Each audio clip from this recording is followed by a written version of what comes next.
नमस्कार दर्शकों, हमारे डिजिटल प्लेटफॉर्म में आपका स्वागत है। मैं हूं आपके साथ प्रांशु राठौर। सुप्रीम कोर्ट के चीफ जस्टिस डीवाई चंद्रचूड़ अब रिटायर होने जा रहे हैं। बीते कई दिनों से वह चर्चा का विषय बने हुए हैं, जब से खबर आई है कि वह अब रिटायर होने जा रहे हैं।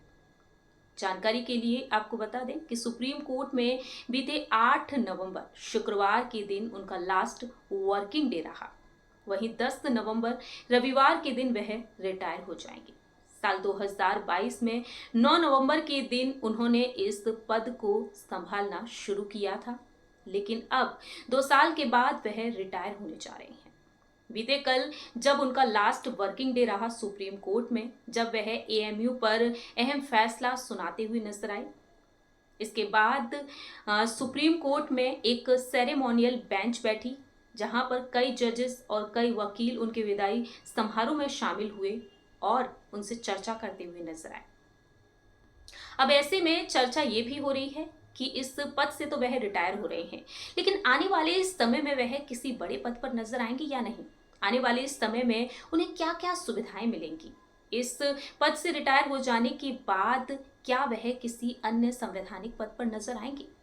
तो चलिए आपको समझाते हैं आखिरकार अब वह क्या क्या सुविधाओं का लाभ उठा सकते हैं, क्या कर सकते हैं, क्या नहीं। सुनिए जरा।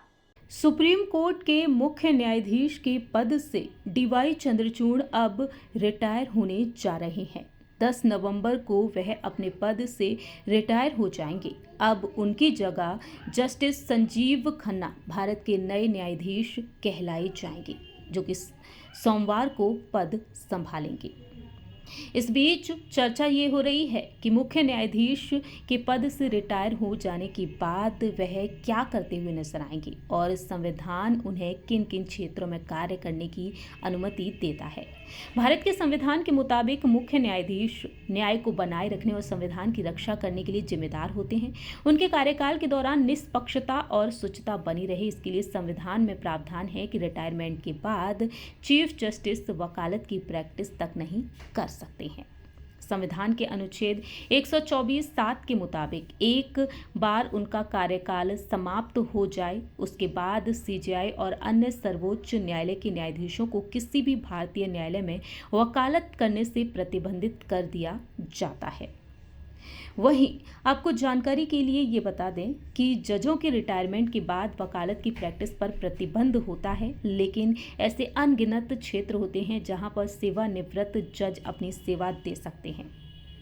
सेवानिवृत्त जज अक्सर ऐसे मामलों में मध्यस्थता कराते हैं जहां जटिल कानूनी मामलों को सुलझाने की विशेषज्ञता जरूरत होती है। मध्यस्थता और सुलह अधिनियम 1996 सेवानिवृत्त न्यायाधीशों को मध्यस्थ के रूप में सेवा करने की अनुमति देता है।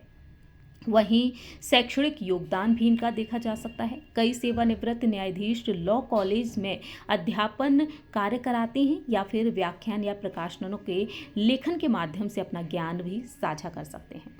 इसके अलावा सार्वजनिक सेवा है। सेवानिवृत्त न्यायाधीश को राज्यपाल या सरकारी समितियों के सदस्य जैसे संवैधानिक पदों पर भी नियुक्त किया जा सकता है। इसके अलावा सर्वोच्च न्यायालय के सेवानिवृत्त न्यायाधीश राष्ट्रीय मानवाधिकार आयोग या फिर राष्ट्रीय हरित अधिकरण जैसे आयोगों के प्रमुख भी बन सकते हैं। आपने समझा कि आखिरकार आने वाले दिनों में उन्हें कौन कौन सी सुविधाएं मिलेंगी और क्या क्या वह कर सकते हैं और क्या काम वह नहीं कर सकते हैं। लेकिन दूसरी ही तरफ चर्चा ये भी हो रही है कि उन्हें एक नई जिम्मेदारी मिल भी सकती है। रिपोर्ट्स की माने दावे किए जा रहे हैं कि राष्ट्रीय मानवाधिकार आयोग का अध्यक्ष पद उन्हें सौंपा जा सकता है।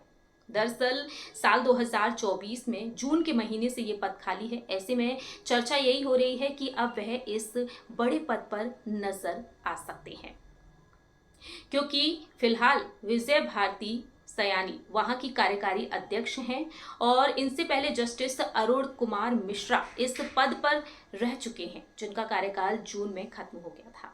अब ये देखना होगा कि आखिरकार सीजेआई के पद से रिटायर हो जाने के बाद क्या वाकई में डीवाई चंद्रचूड़ इस पद को संभालते हुए देखे जाएंगे। खैर, ये तो वक्त के साथ साथ जानेंगे।